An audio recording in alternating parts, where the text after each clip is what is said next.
آپ نے ہمیں کیا کہتے ہیں دیوار سے لگا دیا ہے.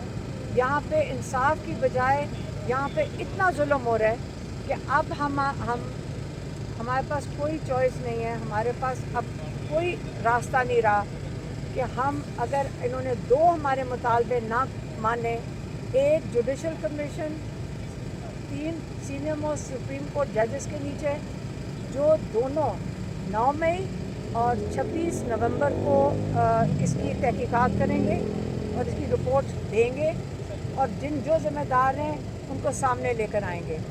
یہ ایک کمیشن، یہ ان کی ڈیمانڈ ہے. دوسری جو ناحق قید میں اور جو مزید آپ قید کرتے جا رہے ہیں، بس کر دیں، ان کو رہا کریں.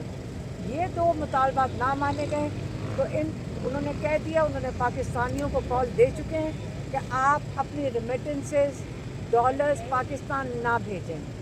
یہ 2 مطالبات اگر نہ ہوئے تو ریمیٹنسز باہر کے اوورسیز پاکستانی پوری کیمپین وہ خود چلائیں گے.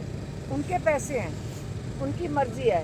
یہ وہی لوگ ہیں جن کا آپ نے ووٹنگ رائٹس دینے کو تیار نہیں ہے. یہ وہی اوورسیز پاکستانی ہیں جن کے ساتھ آپ ان کو کال کر کے دھمکیاں دیتے ہیں. اور یہ وہی پاکستانی ہیں جن کو آپ نے کہا ہوا آپ یہاں لینڈ کرو گے پاکستان میں، آپ جہاز سے اترو گے، ہم آپ کو حراست میں لے لیں گے. یہ وہی پاکستانی ہیں جن کے ڈالرز آپ مانگ رہے ہو، جن کے یہاں رشتہ داروں کے اوپر ظلم کیا جا رہا ہے.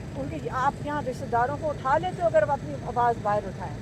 اس لیے یہ 2 ہی مطالبات ہیں. میں پھر سے دہرانے آئی ہوں کیونکہ عمران خان نے سختی سے جا کے کہا ہے بالکل یہ دوبارہ آپ دہرائیں گے. تو آپ کو میں نے دوبارہ تیسری دفعہ ان کا وہی دہرا کے میں آپ کو پیغام دے رہی ہوں.